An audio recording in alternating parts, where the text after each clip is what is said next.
Cheers. So the previous engine in this was the famous Testa Stretta engine with the desmodromic valve system, and it pumped out quite a lot of horsepower.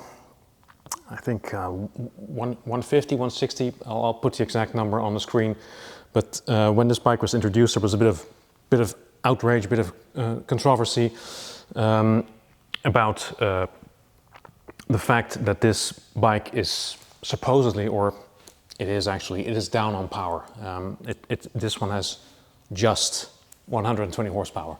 And Ducati has developed this one to kind of reposition it, because the previous V2 Streetfighter, the one with the single-sided swing arm and the Testa Stretta engine, was, I think, a bit more expensive. There was a smaller gap between the V2 model and the V4 model, and there was a bigger gap between that previous V2, the one with around 150, 160 horsepower, and the bikes it was supposed to compete against, like the MT-09s, the KTM 990 Super Dukes, the Street Triple, Speed Triple, those kind of bikes.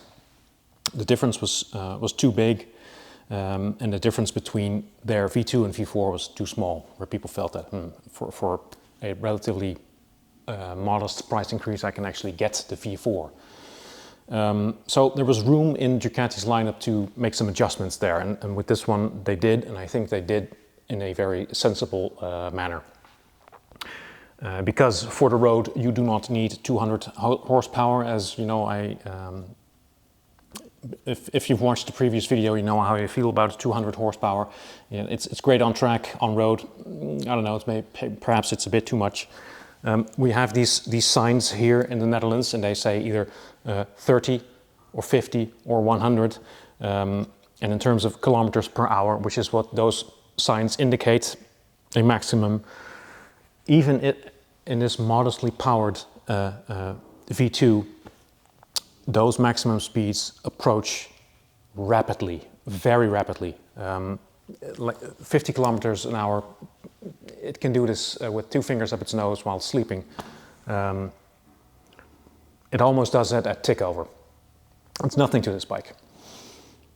And another thing you shouldn't forget is that the famous 916, which was introduced in 1994, the world-beating, world-famous, featured in the Guggenheim Museum, won countless world championships, superbike world championships, had 120 or 125 horsepower, and it was probably heavier than this bike. So I'm not entirely sure how we've arrived at a point in time where this can be interpreted as down on power.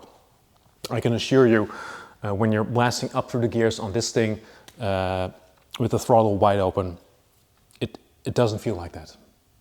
It doesn't feel like that at all. I think it's actually perfect for road use, and maybe even a little bit much, because that's another thing. While it may be less powerful than the previous generation, it is also quite a bit lighter, 18 kilograms in fact. So I think the dry weight, again, dry weight without fuel, because Ducati has a bit of an interesting thing of measuring it. So that's a battery and probably the oil and the fork fluid and the brake fluid and all that. All of those fluids are in there except for the fuel. They have a 175 kilogram weight noted for that, 175. And I think that the fuel tank doesn't hold that much fuel, so filled up is going to be 190 wet, soaking wet, which for a bike with this amount of power, it's pretty damn light, very light, which is why even at a modest 120 horsepower, going like that, it feels like you're on a MotoGP bike. 2025 V2 Streetfighter. Let's have a look, see what we think.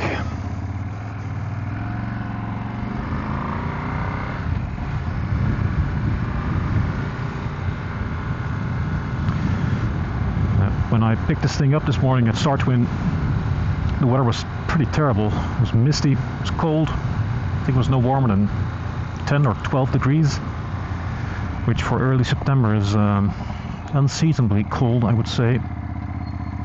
I think this bike is such a showstopper that the sun had no choice but to come out. which is good. So I did all my in-unit shooting this morning, and right now I'm gonna shoot the ride, which probably suits these tires just fine, because these are Pirelli Diablos. I'm not exactly sure what kind, but they don't perform very well when it's cold.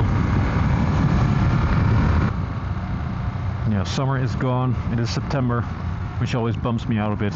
Though on the upside, we can now turn right here, because it's once again legal to enter the national park by motorcycle or by car, which is a nice bit of road, but I can show you now. Yeah, the tractability of this engine is pretty amazing. I was under 3 grand there, and there was no problem at all.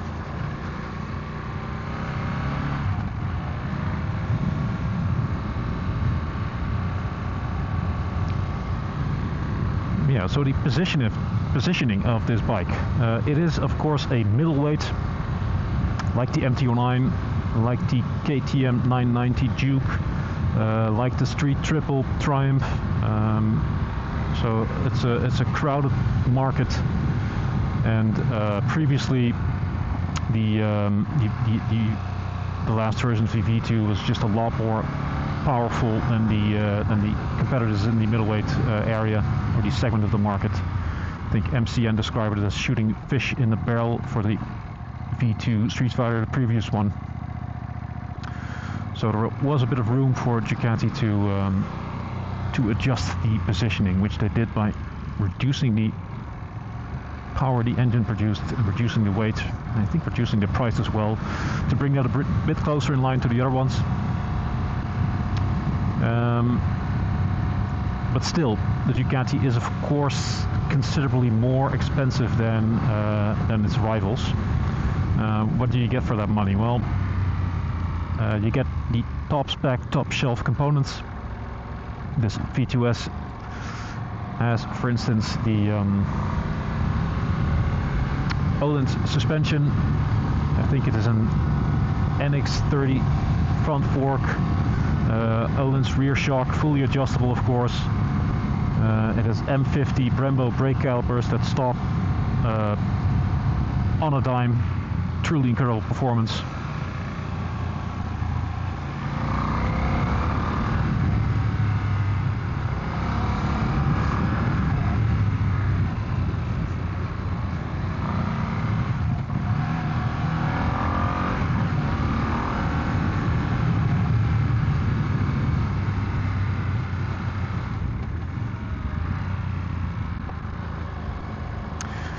And what else do you get for the premium price tag? Well, you get the premium brand, of course. This is a Ducati, so it looks the part, it has the right color,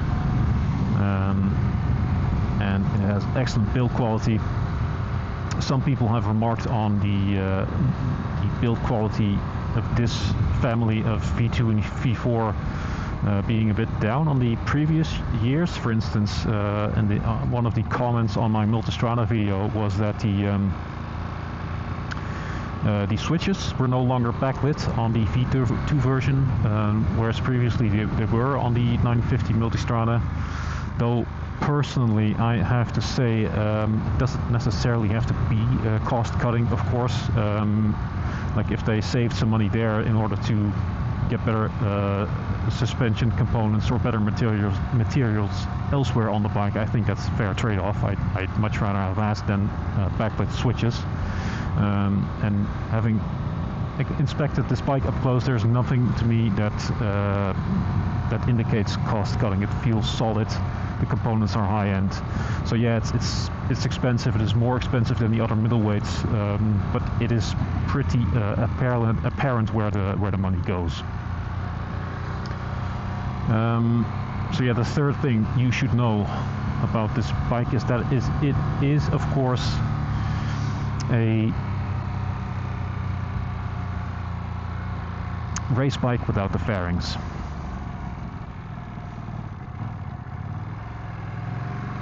What does that mean? Well, there's of course the V2 Panigale as well, which is the baby brother of the all singing, all dancing V4 Panigale.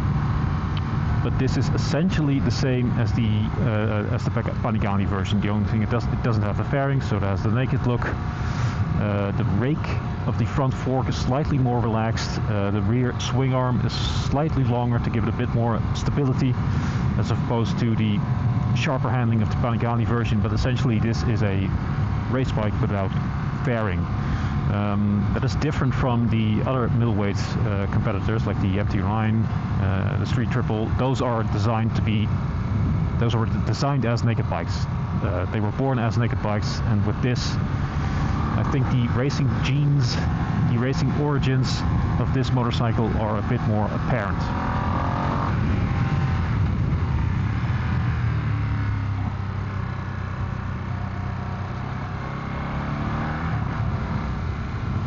Yeah, this is our national park, the Veluwe.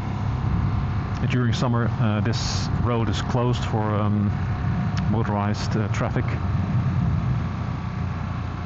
But since it is now September again, we can use this road, which hopefully looks good on this video.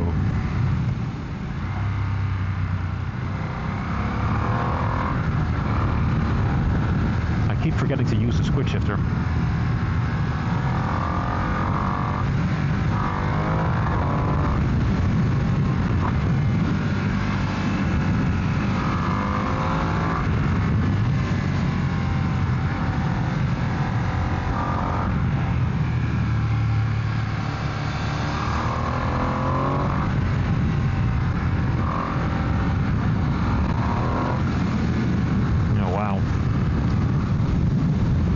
Thing is not messing around.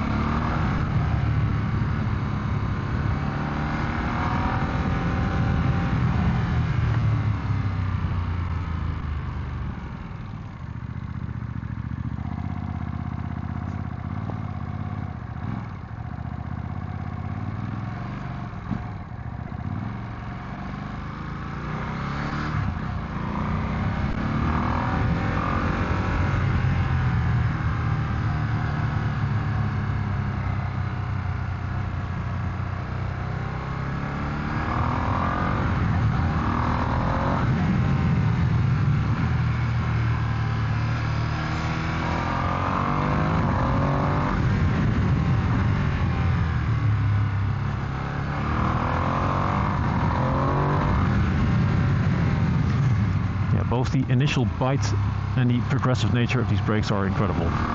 This really is top shelf stuff.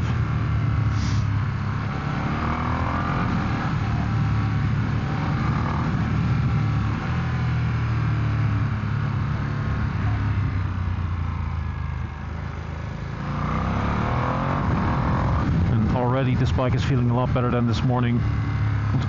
The tarmac having warmed up a bit.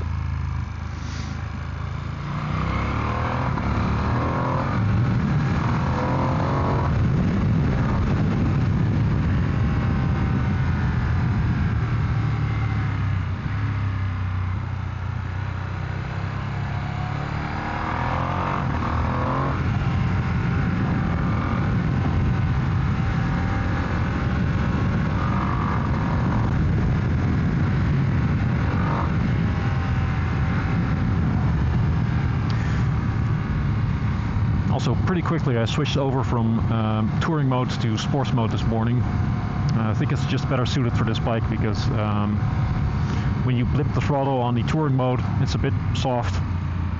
And what you want, I think, with a bike like this is that it responds quickly, which is what it does in sports mode.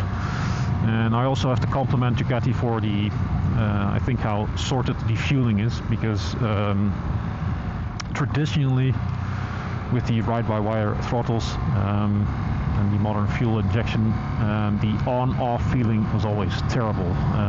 But this 2025 Streetfighter in sports mode, even with a more aggressive throttle response, they've managed to hide that effect very well, I think. You can still modulate the throttle without having a constant feeling, which is terrible. But this is very good indeed, though I would expect no less from Ducati.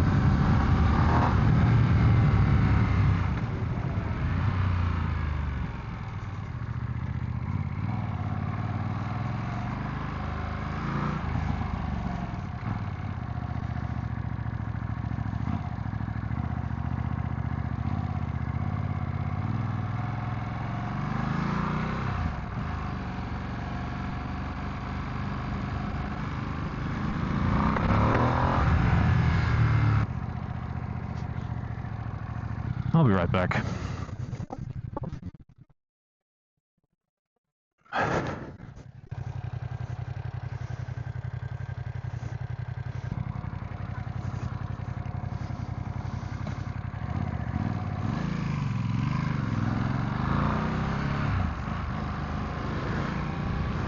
Right, so bringing us back to the positioning of this bike, I think which is the final point I want to make. Ducati brought this closer in line with the other middleweights. The price is a bit closer to the other middleweights. It's certainly not cheap. It's still Ducati. It's still the most expensive of the bunch, but it is more in that ballpark.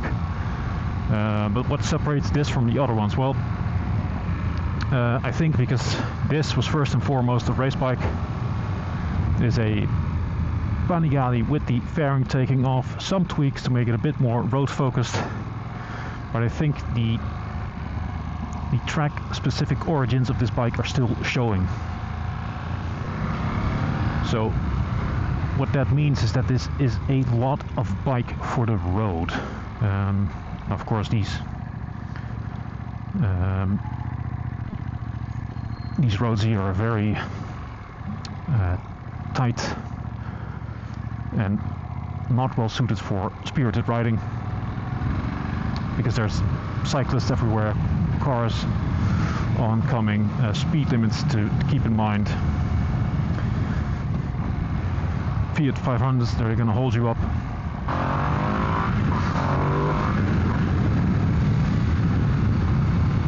And each time you do that, you feel a bit guilty. You feel like you're a bad man, and you are.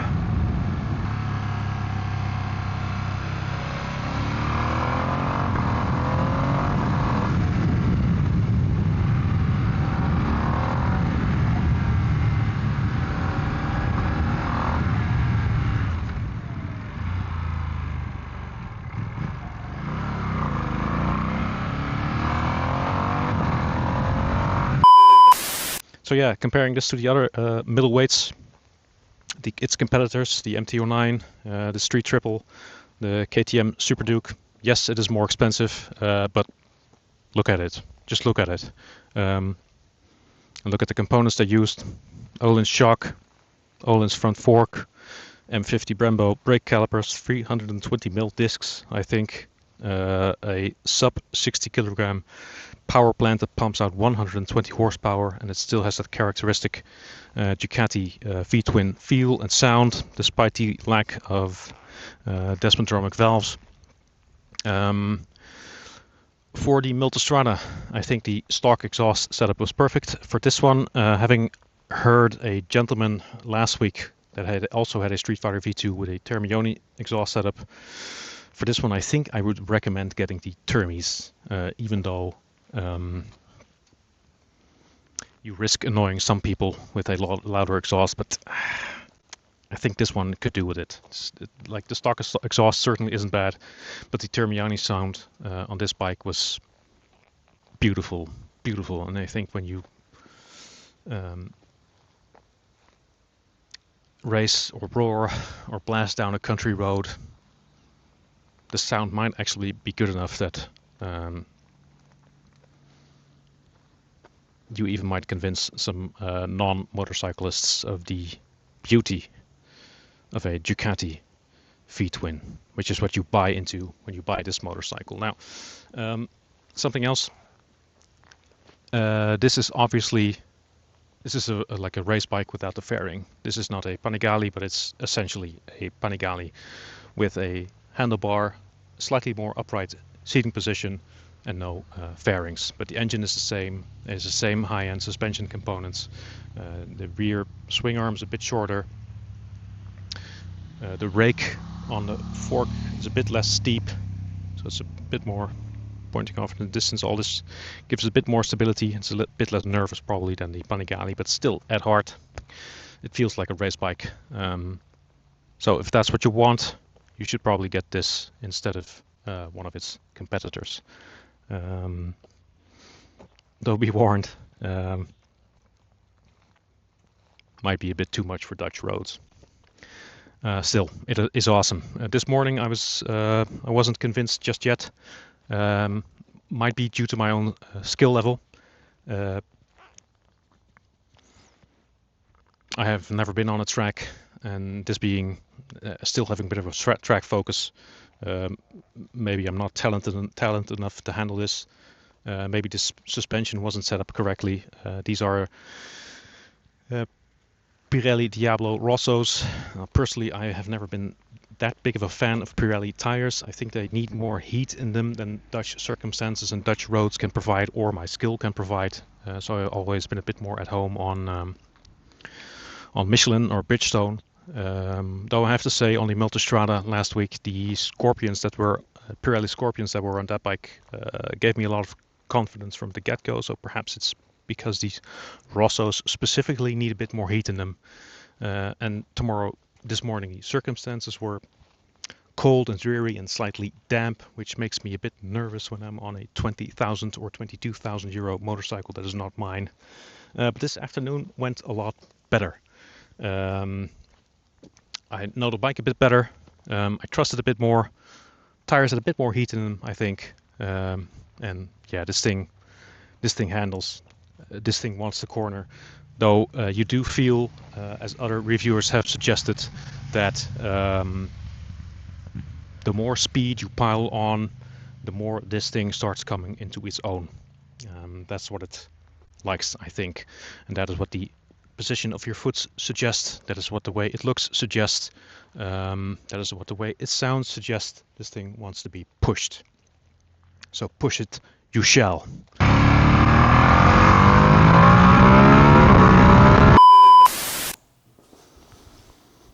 Alright, that's it for this episode. That was my impression of the Streetfighter V2S, the new one, the 2025 model. Fantastic bike, fantastic bike. I hope you had fun watching this episode. I definitely had a lot of fun riding this bike. I hope you're joining me again for the next one. Until then, I want to thank you for watching, and yeah, see you next time. Bye guys.